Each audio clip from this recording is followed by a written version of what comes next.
As we open up Black Panther Blood Hunt Issue 3, T'Challa faces down a squad of Atlantean warriors just outside of Varnae's drowned temple. They are not happy to see him here. Such an imposition is an insult. Now, T'Challa does try to reason with their hammerhead-skulled leader. He is only here for that temple, which is clearly not Atlantean. You guys have no claim for it. You've got no use for it. Let me just take it back to the surface world. You know, actually, this is a bit outside of your jurisdiction. Maybe I should take this up with your king? With Namor? T'Challa asks. Hammerhead responds that he doesn't need Namor, because here, T'Challa isn't a king. He grabs T'Challa's shoulder, and that is it for him.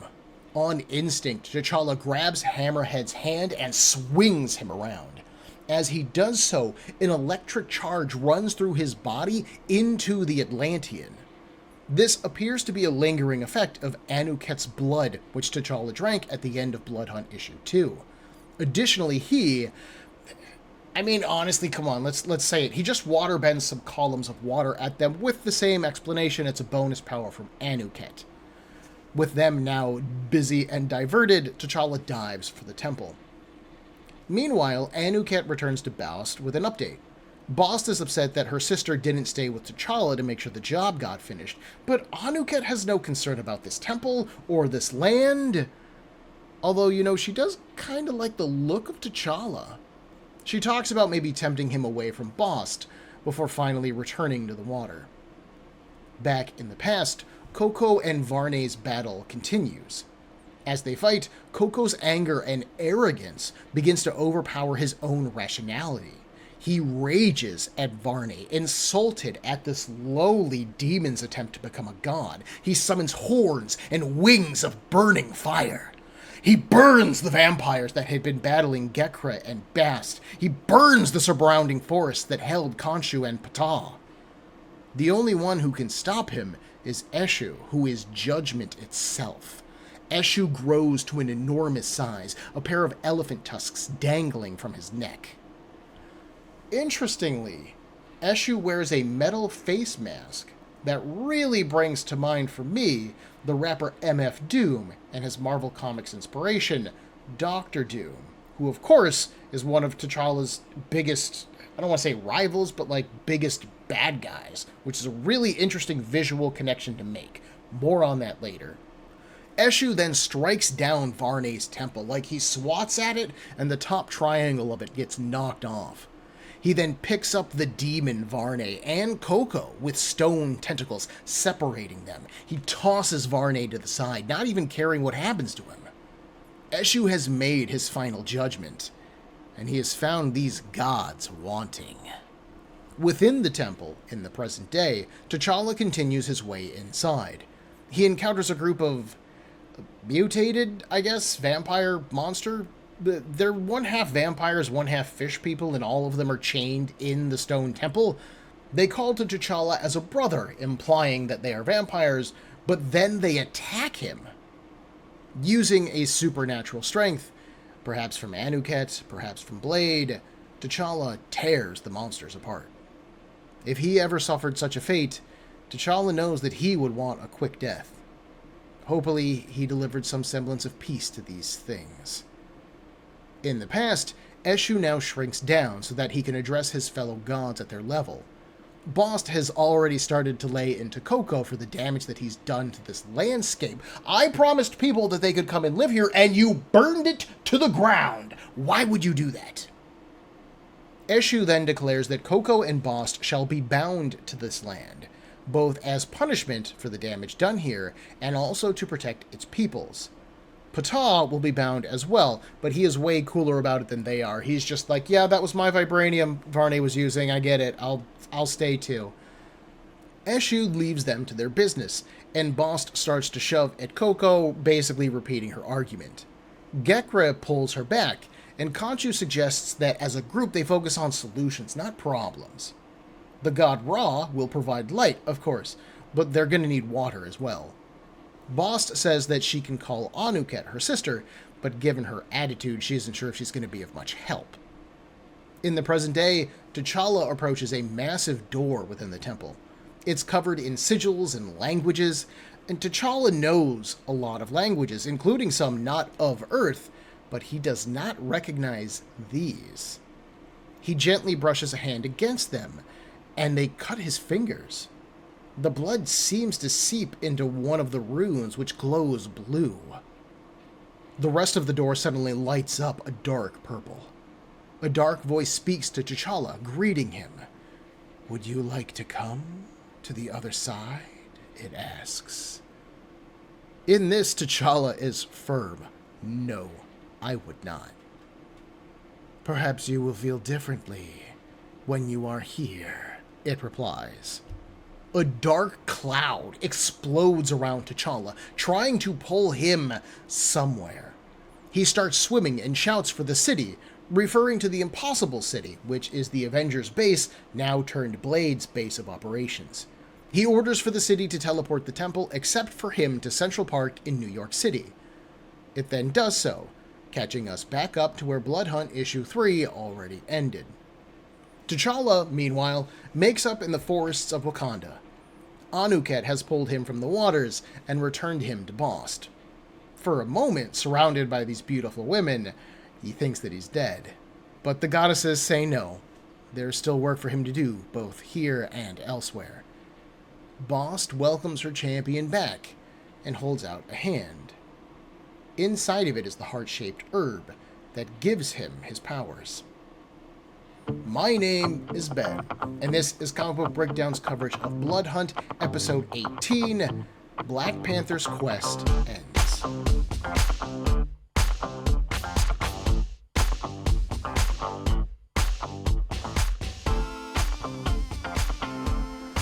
Despite how good a job artist Farid Karami and colorist Andrew Dalhouse did on this issue, I have to admit that this one let me down a little bit. The majority of this issue feels pointless. Let's start with the flashback stuff concerning the gods, right? This was the part of issue 2 that I honestly found utterly fascinating. I liked seeing the African gods get involved in the story, I liked their varied designs, and I liked exploring this lost piece of Wakandan history. We not only got to learn the hows and whys of Varnae's plan and a little bit of his history, but we got to saw the birth of Wakanda. That's really neat and really cool and something we haven't seen before, at least as far as I know, and I'll fully admit, Black Panther is not a subject that I've done a lot of study on, but still, it's interesting to me. Then, with this issue, we get more, I guess? I honestly thought that the conflict between the gods and the Varnae was done last issue. It all wrapped up pretty nicely. The gods got the humans out of the temple, Bast promised them a nation and named it Wakanda. That felt like the perfect bow to end the story on. Issue 3 would then focus on T'Challa and how he found a way to turn the temple against Varnae because he's the hero of this story, right? He has to subvert the will of the villain. Even if you're going to sit here and be like, oh, well, Blade's using vampire mind powers to influence T'Challa's actions. Sure, I don't think that's wrong. I do think that's something that should be happening. But T'Challa is such a strong-willed, independent character. How can he not do something to turn this temple against Blade? And instead, we got this weird addendum to the God story. Author Cheryl Eaton basically uses this half of the story to pare the gods down, explaining why Wakanda really only worships 3 of the ones who acted on their behalf here in this new story. Bast, of course, is the most famous, as her champion is the Black Panther. Coco and Ptah have both appeared in Black Panther comics before. I seem to recall them appearing during Ta-Nehisi Coates' first volume of Black Panther. And now we know why those gods are worshipped in Wakanda. So this is some logical storytelling, which I don't think is inherently a bad thing.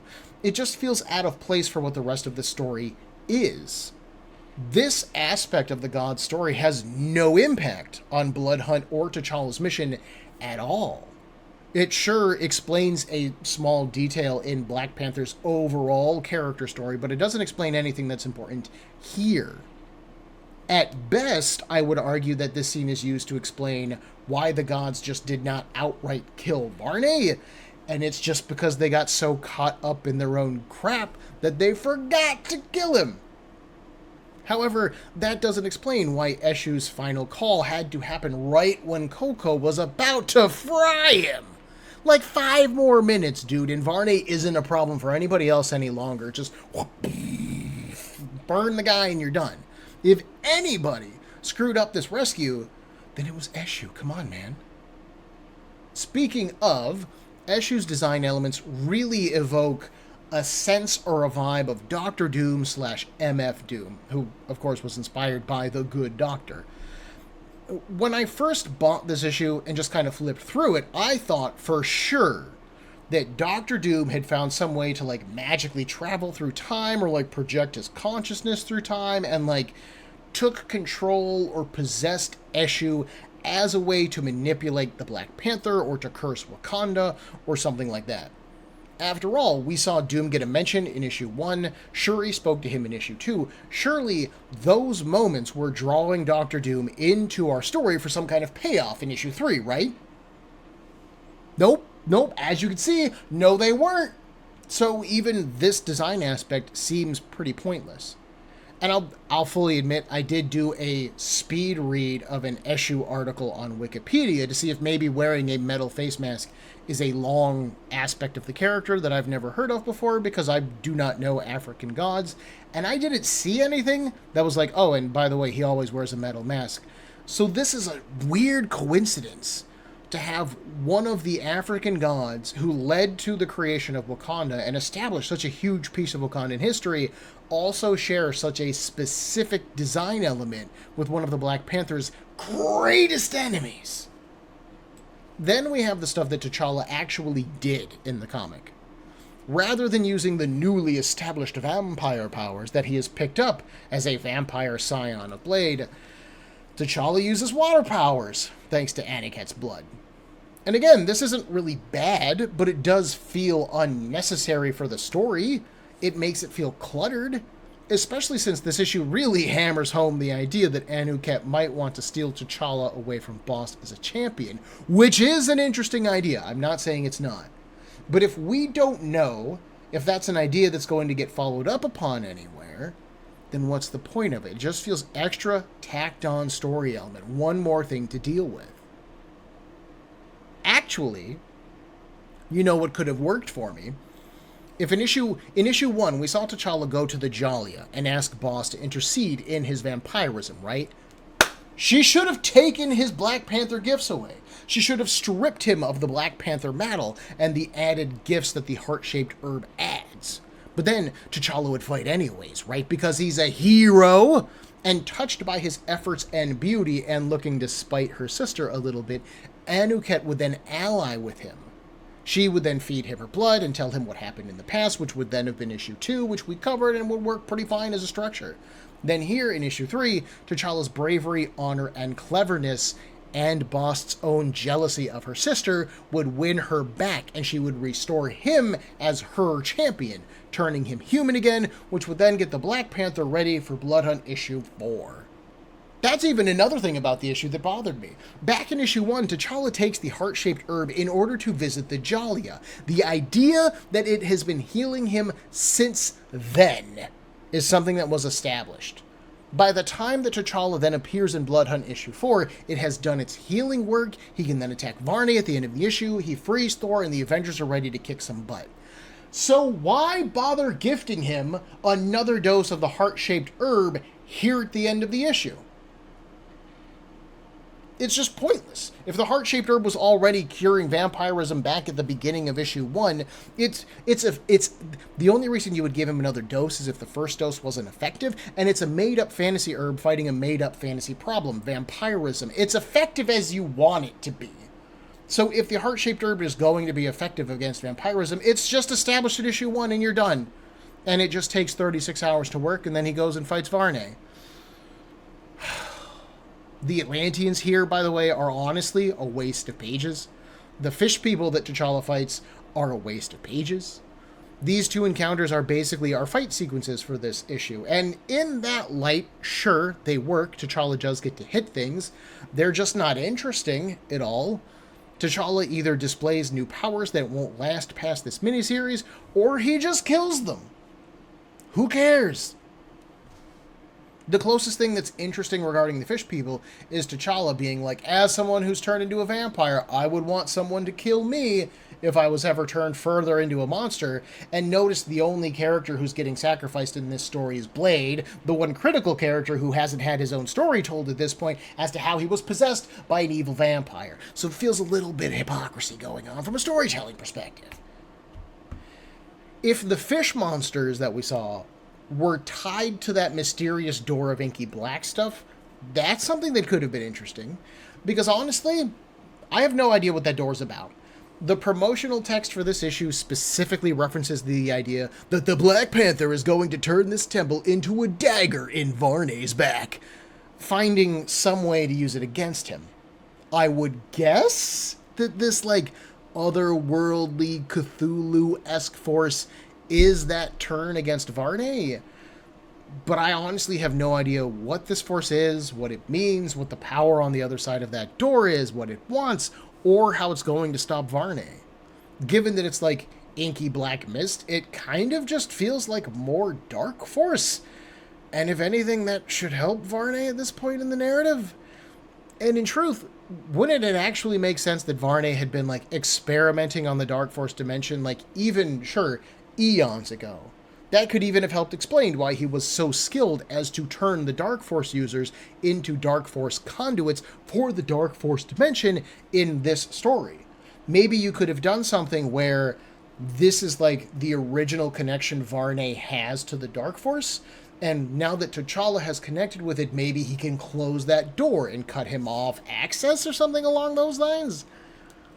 Otherwise, I have no idea what this is about. It's hard to feel good about it given it's just so mysterious and plain.